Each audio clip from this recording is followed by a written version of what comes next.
So let me just begin with a slight reiteration. There's no way to go back and teach all of last week every time. We'll never reach the end. Oh, before I do that, two quick things. Young lady right over here, this is her birthday. Raise your hand. There she is, visiting with us. And one couple is here for their 54th wedding anniversary. Where are they? I lost track of them. Way back there. Isn't that great? All right, on last week, we took David from his childhood in Bethlehem to his incarceration in Gath of the Philistines. The route of this an incredible itineration from a child on a sheep and barley farm in a tiny village, to the right hand of the king, to the son-in-law of the king, to one of the top generals, one of the top military men in Israel, to a national hero, to an internationally despised warrior. Remember, the Philistines despised David above any other Jew because they viewed him not only as the champion that defeated Goliath, but that he decapitated Goliath's dead body and caused the Israeli army to have this surge in power and defeated them in a major battle.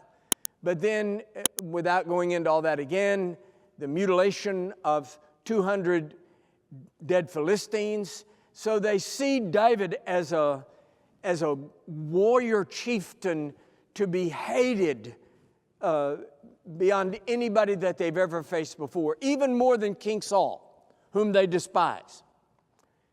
And then Saul's paranoid suspicions of David. He attempts to murder David. Then David flees to Ramah, to a place there that Samuel the prophet runs called Naioth. Naioth is it loosely translates as the residence. So it's a lodge, if you will, for prophetic students. A lodge, a residence, a dormitory might be a translation. And then David is supernaturally protected there, and then finally fleeing there goes to Gath, and that's where we left him on last week. Now, I want to remind you, if I can, that 1 and 2 Samuel and Chronicles and Kings, those books are not all precisely chronological. They make no attempt to be. They're vaguely chronological. This happened and that happened, but I use the example of the old television series. Meanwhile, back at the farm, there's leaping back and forth, and they do that with liberty because they're revealing things about what was going on, about David himself, about things that were happening. And it's the Bible, it's not a movie, so they can't show flashbacks. So sometimes there are things that overlap. And I've taken the liberty to do that as well. So I took you on last week, now we're to this week. I took you on last week straight from Samuel's residence at Ramah, Naioth it's called, to the prison, the Philistine prison at Gath. But let's deal now with two things that happen on the road in that period of time. The one has to do with Jonathan. So out of the whole story of David and Saul and both of the books of Samuel and all of that, I would like to say to you, if I didn't say it on last week, really one of the most admirable, sterling people is Jonathan. Saul's son is really a wonderful person. And we mustn't impose our twisted 21st century understandings of love on people that lived 1,000 years before Christ. But there is this statement that Jonathan loved David deeply, but there's nothing homosexual involved in it. It's the kind of friendship that only few people in the world have, that are deeply, where they can say, I love you, man. He says, I love you too. And say it with liberty and without embarrassment. But with David and Jonathan, it went a step further. And that is that they struck covenant. I told you I want to try to teach this and not get distracted with rabbit trails. I could preach for 3 weeks on covenant. I will not. But let me just say this to you here, that it's an ancient ceremony of bonding that transcends contract, a bonded relationship between two people that even goes beyond life and death. It goes to their descendants. The only thing like it that I can teach in American culture is marriage. The exchange of rings, a symbolic physical exchange, vows, even the giving away ceremony, all of that is a covenant. It's not a contract. When you line people up at the altar, you don't say, well, the party of the first part or the party of the second part. It's covenantal language. And the language is expansive. For richer, for poorer, in sickness, in health, for better, for worse. It's just kind of a way of saying no matter what. However, as we've become more frivolous about the covenantal nature of marriage, it becomes less of a good example. So for those of you who are old enough to have grown up on cowboy movies, I can give you a better example. So you remember Gary Cooper. How many of you remember Gary Cooper? Thank God, thank God. I'm telling you, I speak to a lot of youth groups, and I just want to say to you, it's a real burden to speak to people that don't know who Gary Cooper was. But Gary Cooper, he made all these cowboy movies, but actually Gary Cooper only made one movie. They just changed the title. And the basic plot is this: Gary Cooper rescues some Indian that's caught in a bear trap or something. Takes him back to his cabin, doctors him. They get to be friends and that kind of thing. The Indian gets well and gets ready to go back to his tribe. And so he takes his Bowie knife and cuts the palm of his hand open, or his thumb or something like that. You couldn't do this now without a blood test, but he cuts his palm of his hand open. He cuts Gary Cooper's hand open, and they press their hands together, and now they're blood brothers. Then the Indian takes off a token of the covenant, a bear claw necklace or something, hangs it around Gary Cooper's neck. Now that Indian disappears from the movie. We're near the end of the movie, and the Indians have captured Gary Cooper. They're just about to lift his hair, and in rushes the Indian and says, "You can't kill him. He's my blood brother." And they say, "We don't believe you." So he rips open Gary Cooper's shirt to reveal not only his manly chest, which works in cowboy movies, and the bear claw necklace, which is the proof of the covenant. So David and Jonathan strike covenant together.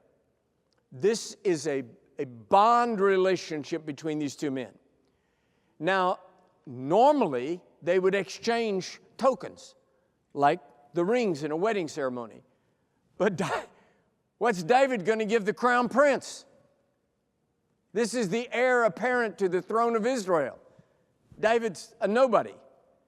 So Jonathan is the one who makes the token. He gives David his weapons and his mantle.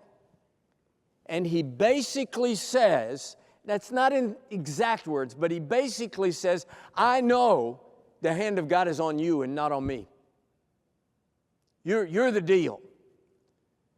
Okay? And then he says, there's just one thing.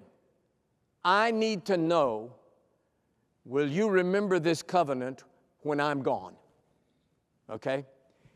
Now, hold it.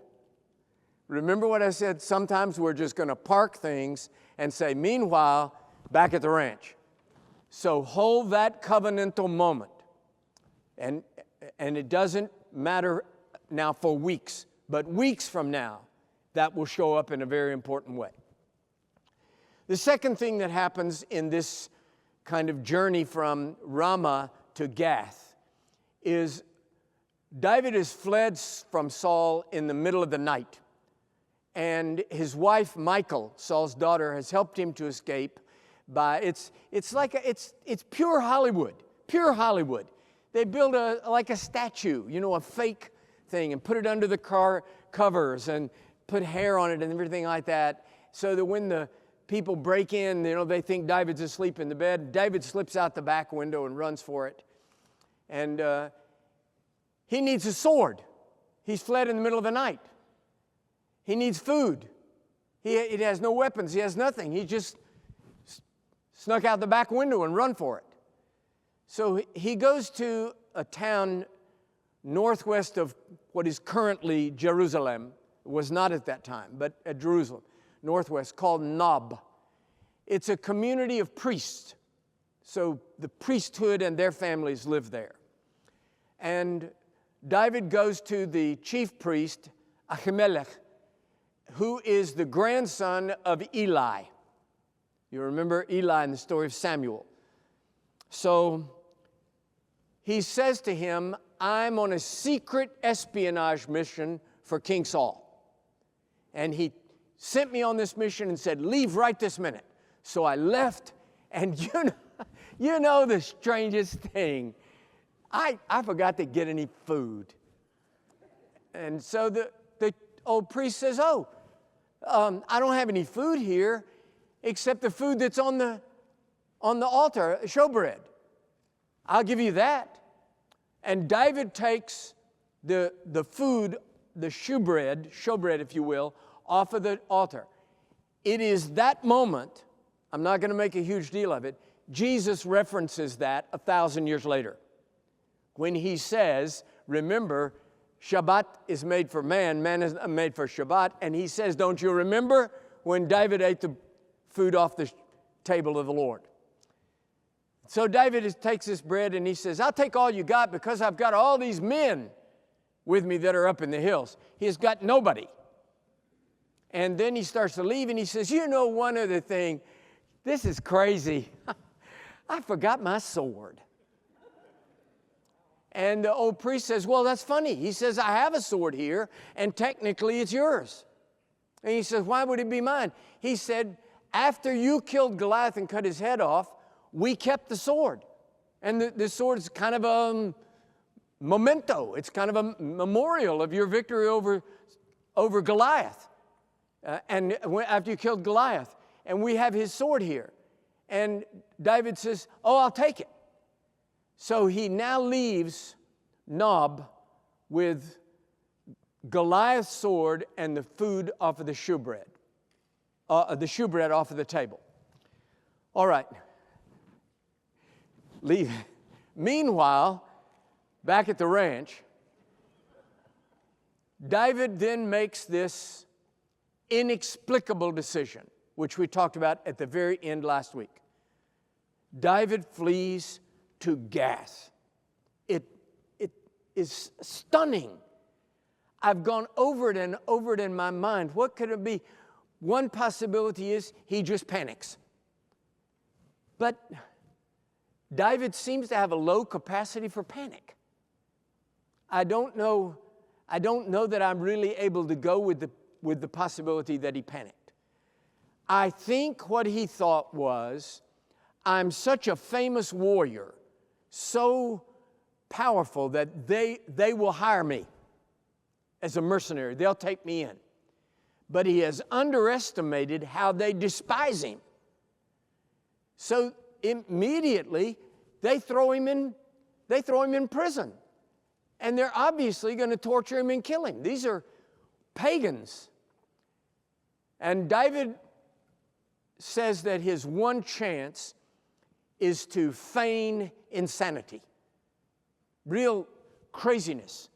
So he starts putting dirt in his mouth and foaming at the mouth, and it describes that he scratches at the doors like a dog.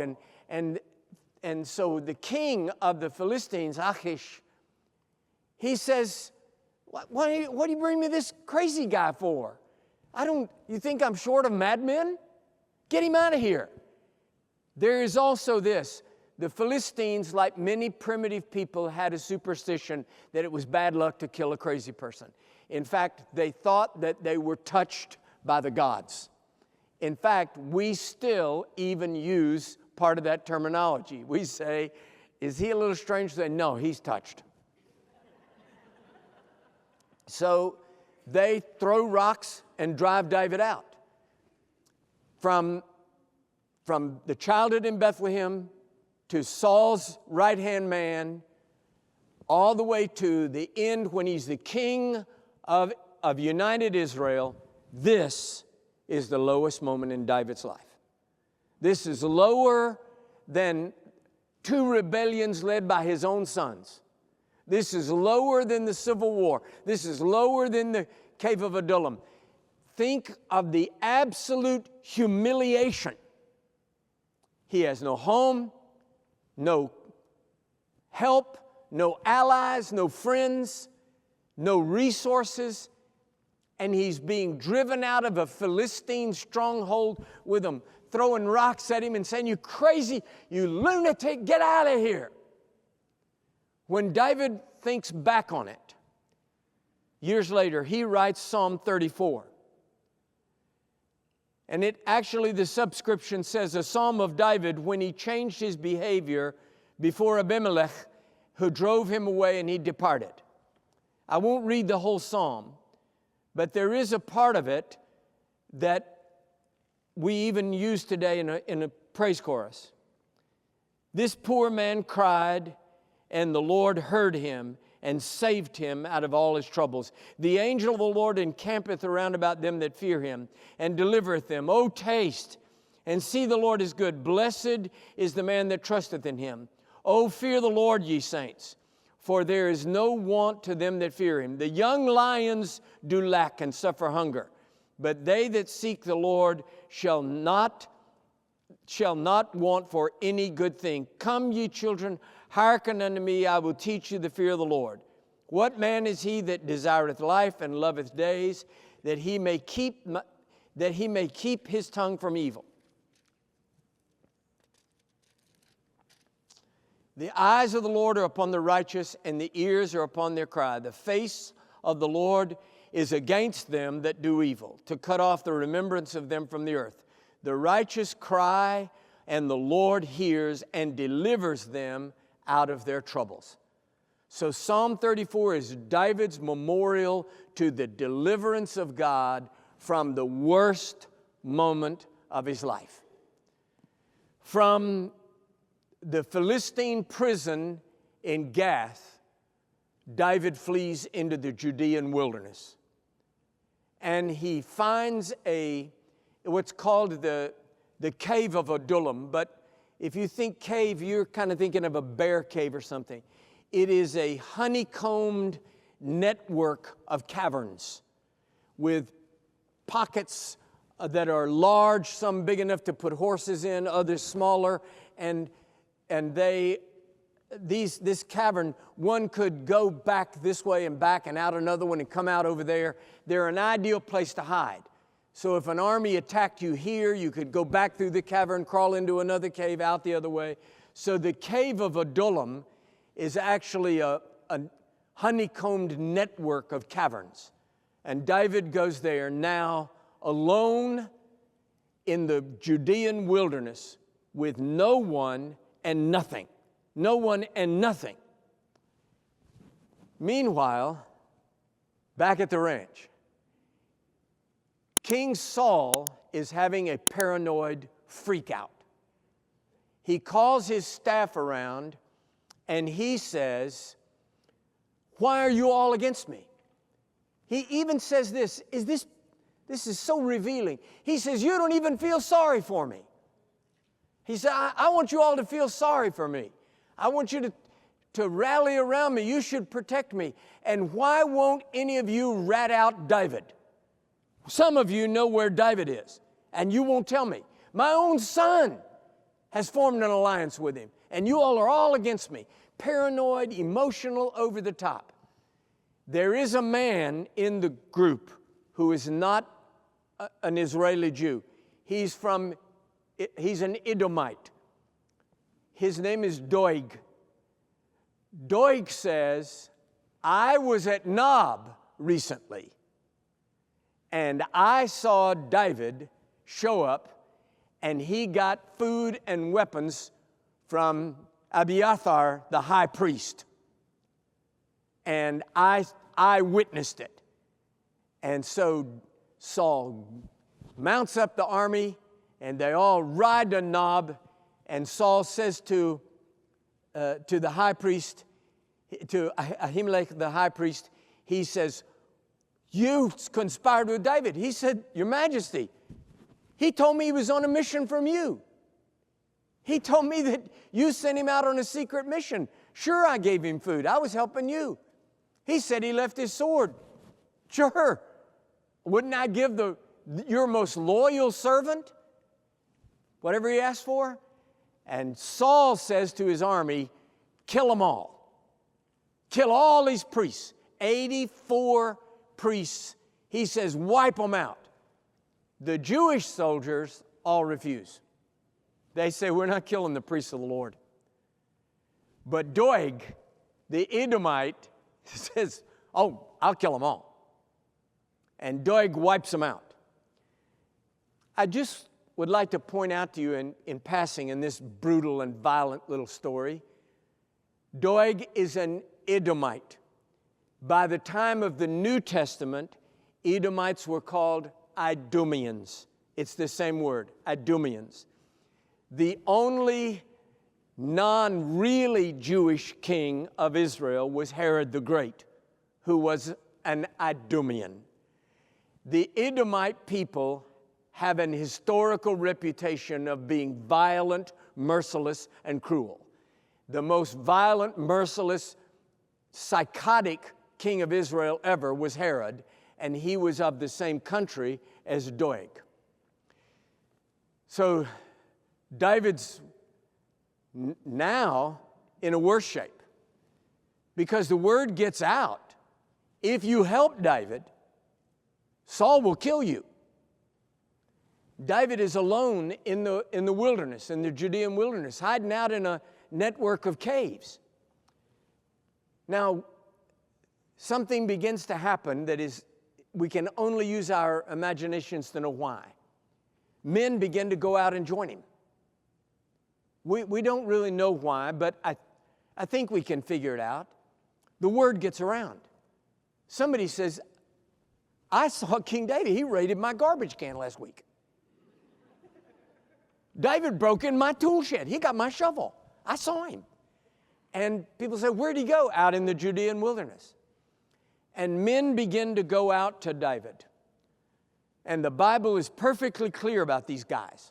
This is not the creme de la creme. These are bad guys. These are guys that won't pay their child support. They're tax dodgers. They're people that there's a warrant out for them. These are rascals.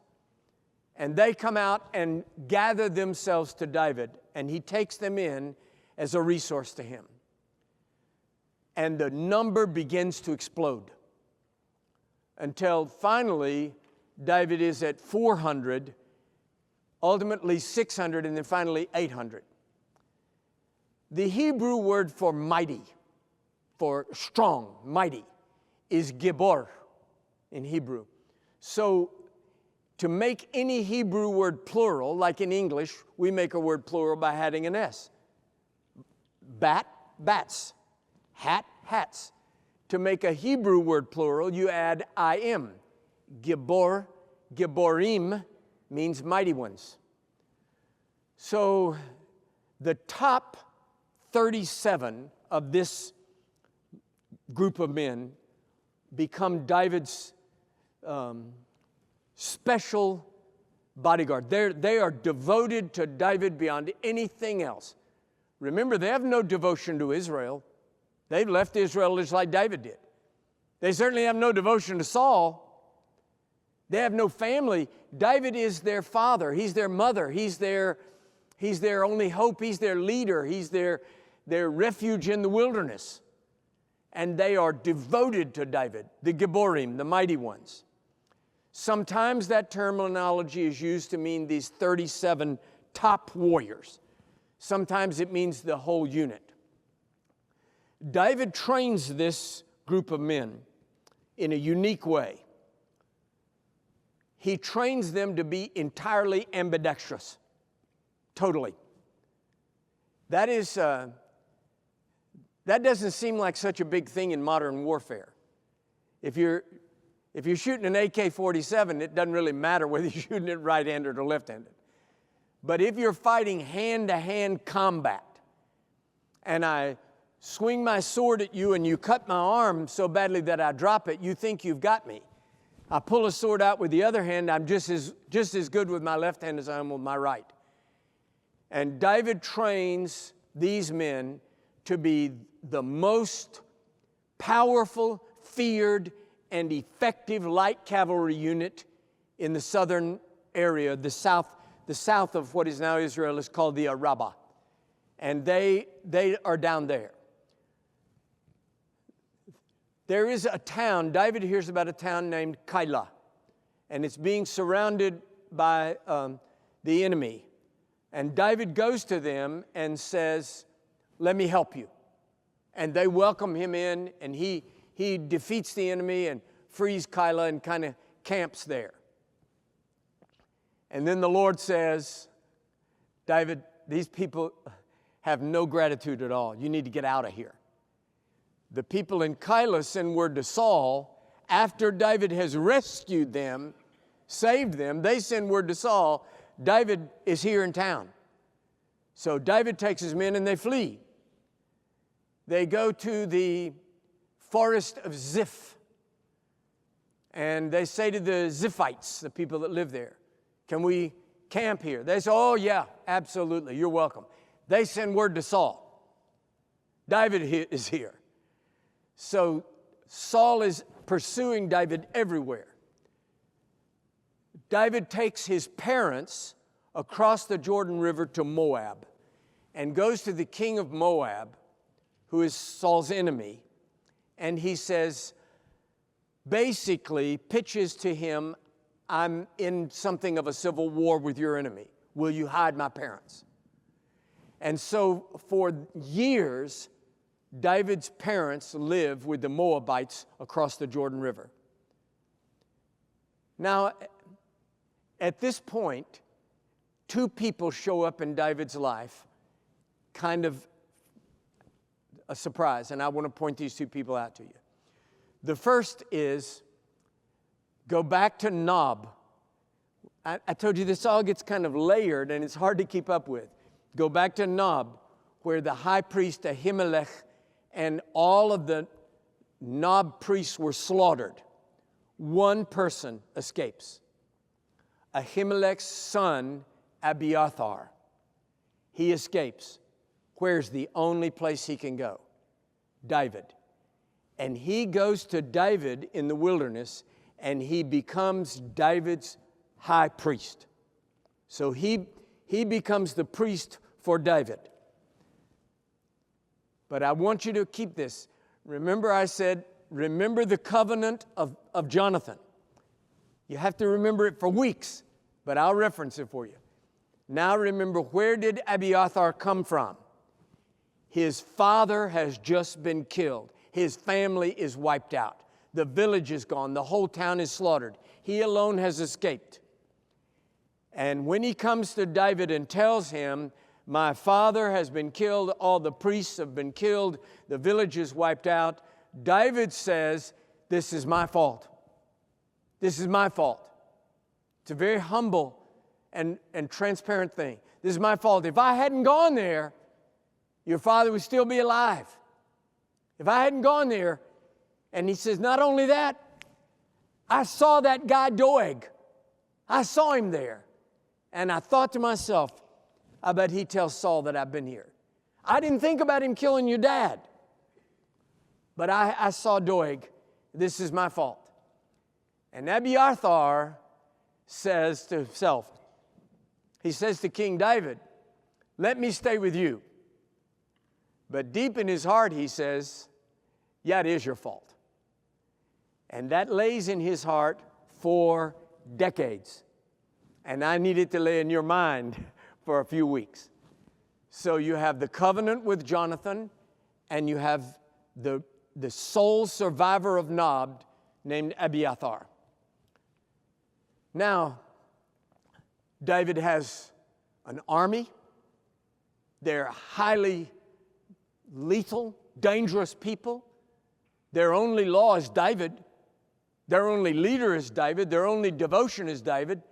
They'll do anything he says. And David begins to use them to protect the farm, the Hebrew farm and ranches in the south. To the far south of Israel at that time, south of the Dead Sea, there is another lethal tribe called the Amalekites. And they are raiding all the farms and ranches. So David says, I'll protect you. And he does protect them. But he expects to be paid for it. So let me not throw some bad on King David. But in a way, it's real protection. In another way, it's kind of a protection racket. So is anybody familiar enough with the mafia to know what I'm saying when I say a protection racket? We're going to protect your store. We'll protect you. Anything could happen. Somebody could throw a bomb right in your window and blow your store up. Pay us $1,000 and we'll make sure that doesn't happen. You refuse to pay me, and guess what? Okay. So David is doing this, and people are paying him. Then he comes to this one ranch, or he sends some of his guys to this one ranch, and the owner of this ranch is called Nabal. Now, that word in Hebrew means fool. So I don't believe that is actually his name while the story is happening. What mother looks into the cradle and says, look at this little fool. So I don't believe that. I think that it's like what I said about Jerusalem. During this whole story, it's called Jebus. But there are times when it's referred to as Jerusalem, but it wasn't Jerusalem yet. It's just that people know what you're talking about. So I think this guy's story, people said, that guy is a Class A fool. I bet his name was Nabal. So David's men come there, and he humiliates them, runs them off, and he says, I'm not paying you protection money. I didn't hire David to fight off the Amalekites. I don't need David to fight off the Amalekites. And you tell him, I said I'm not paying a dime. Well, okay. Listen, David's a dangerous commodity. And he's got these soldiers these are serious hombres. And David says, okay, everybody, mount up. So Nabal's wife is a young woman named Abigail. And Abigail, here's what this fool has done. And she loads up groceries, a huge thing, all this food, ox carts full of food, and she goes out to the intersection where the road turns off to their ranch. And she spreads all this stuff out and sits down in the middle of it. Now, David loved groceries. He also was not blind. Are we communicating? And she says, please forgive my husband, don't do this. But listen to how she appeals to him. She says, someday you're going to be the king of Israel. And you don't want the blood of a fellow Jew, even a fool like my husband, on your sword. Take this and go. And David does. He takes it all and leaves, loads it over. Fine. She goes home, back to the house. And Nabal says, what have you been doing? She tells him. And he has a cerebral hemorrhage and drops dead. So, word reaches David at the cave of Adullam. Hey, remember that fool that wouldn't pay the protection? He died. His beautiful wife is a widow. David said, I've been needing a wife. And David goes back and collects Abigail.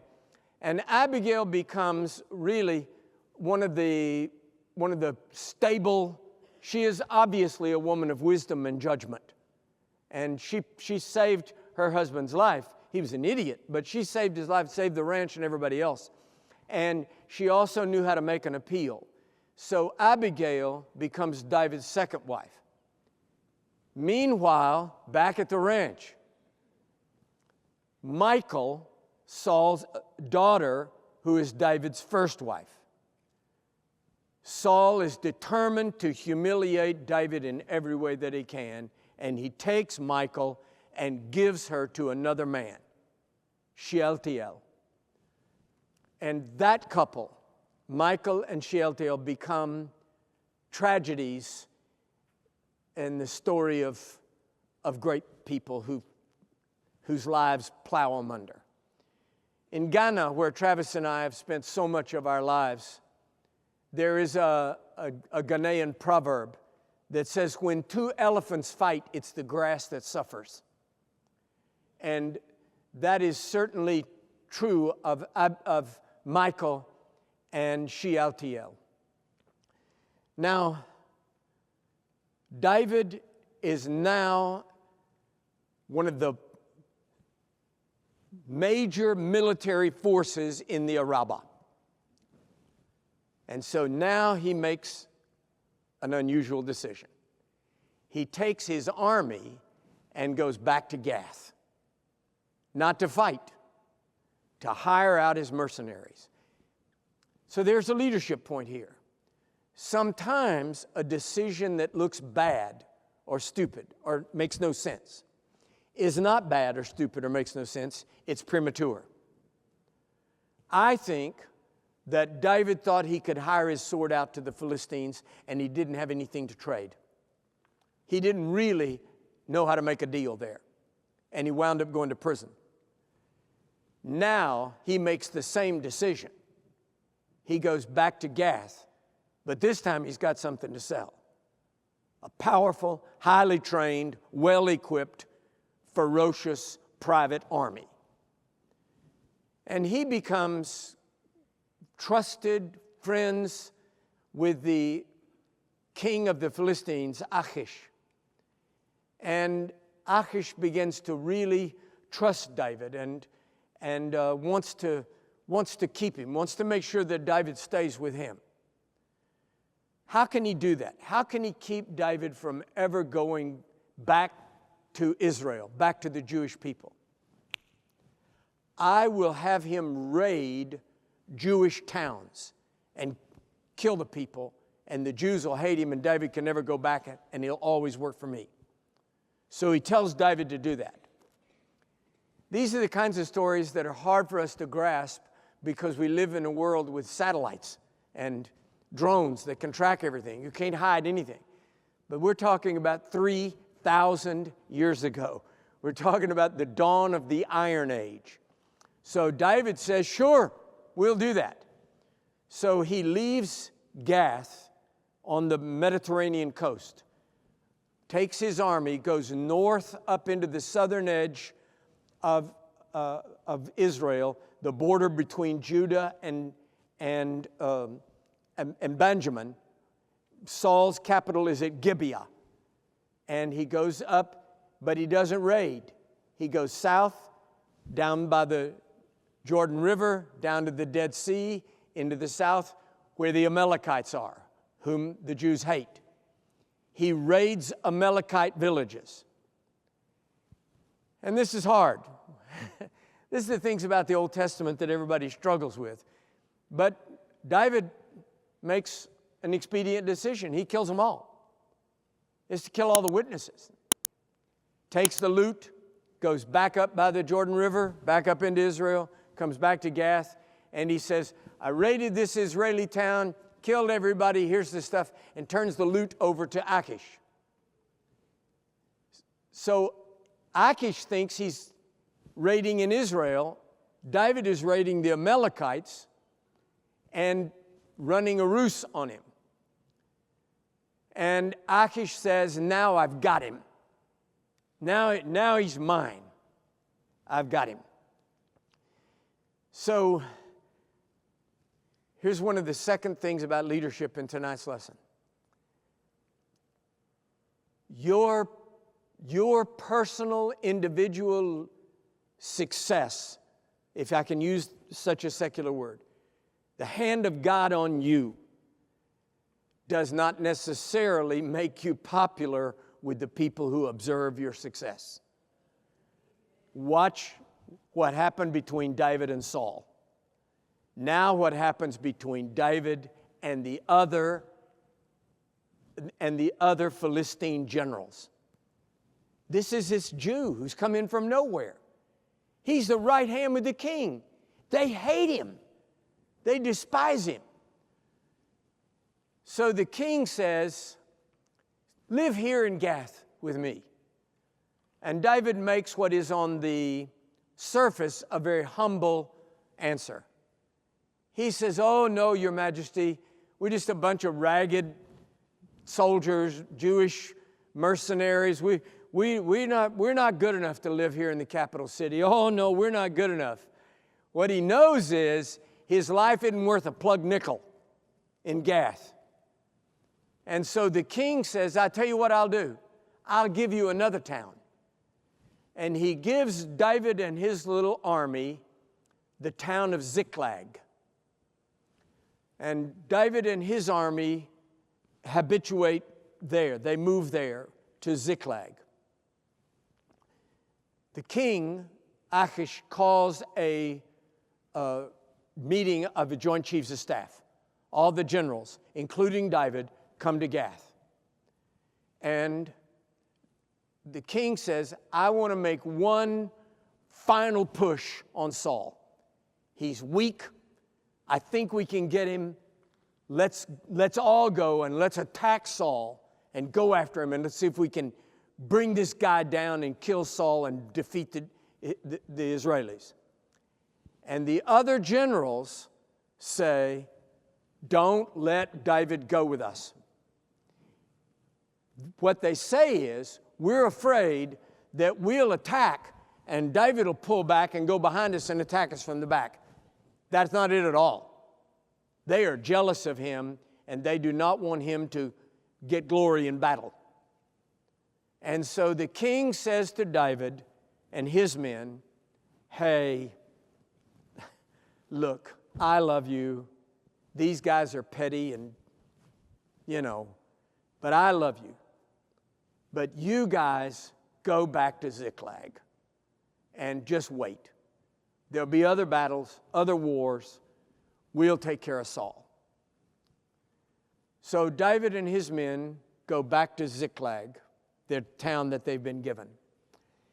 And when they get there, the Amalekites have decided to give David a taste of his own medicine. They have raided up from the south, burned Ziklag to the ground, and taken all the women and children as slaves and have left.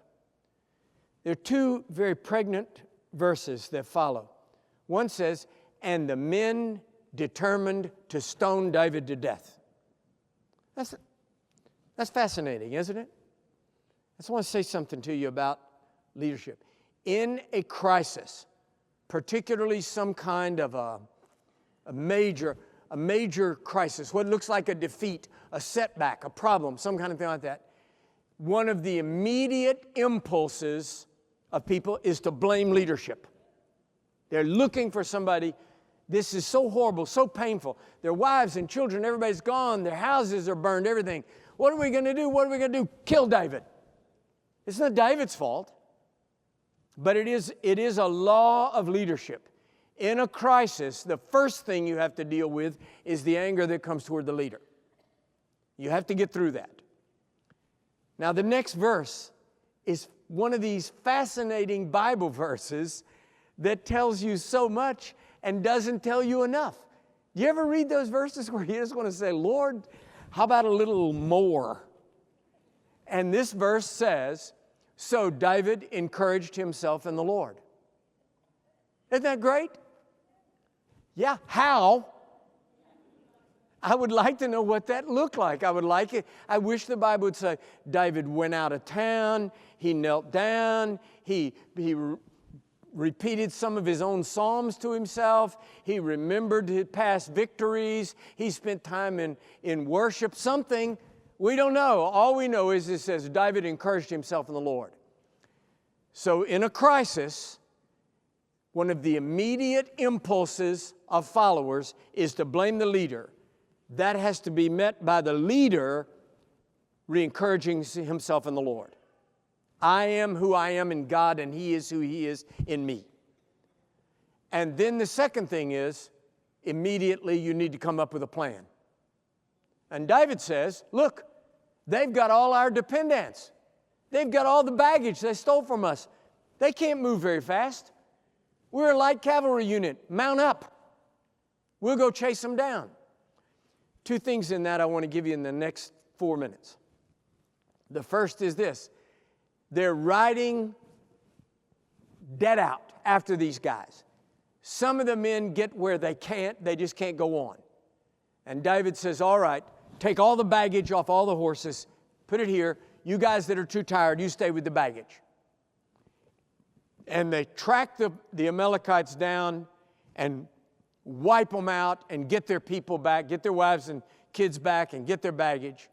And then they loot the other stuff that the Amalekites had. I think I said Philistines. The Amalekites.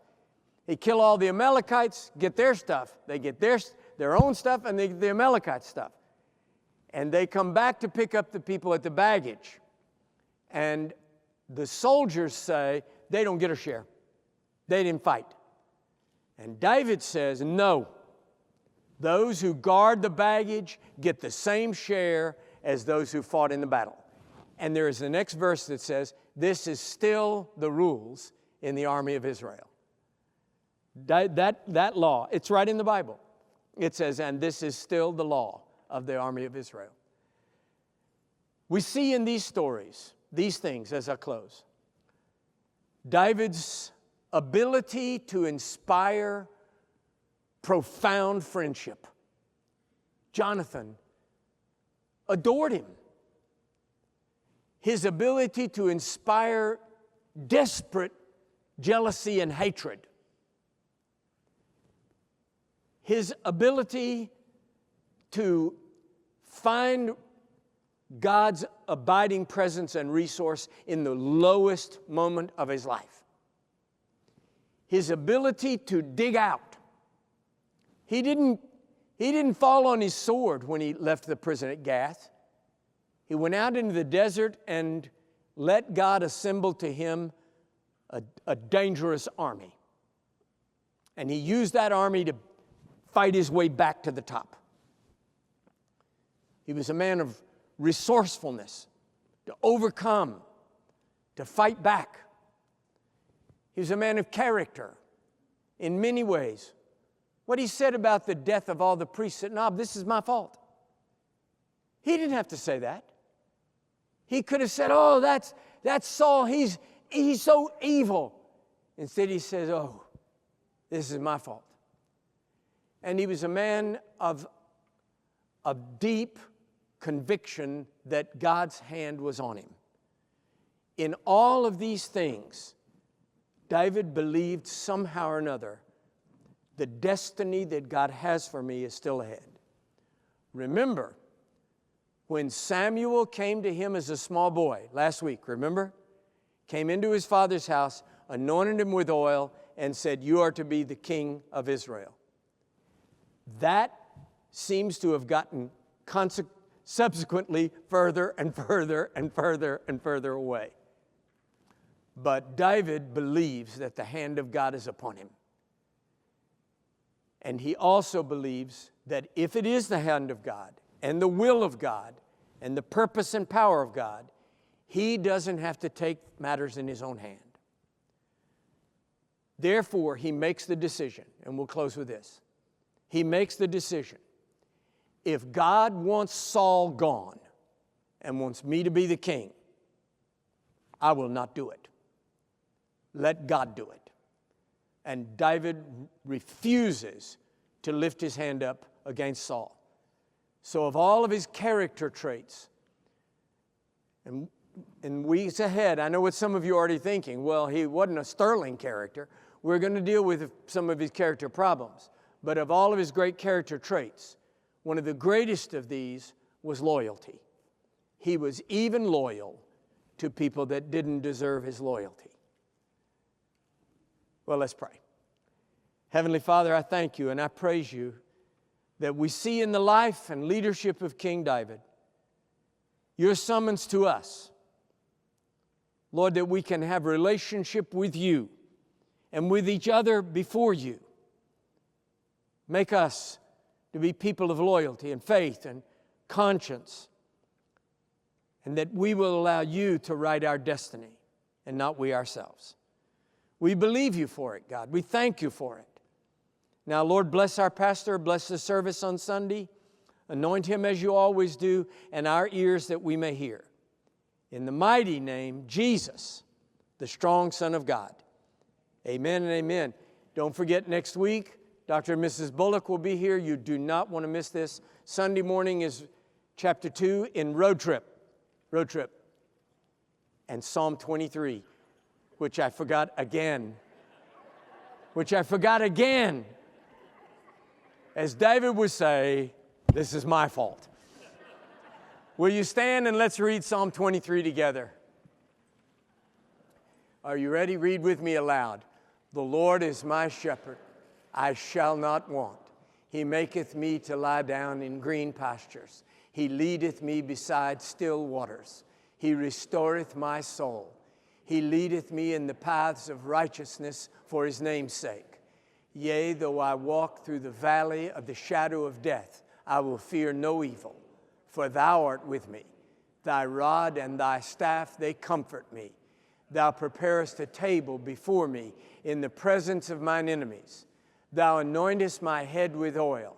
My cup runneth over.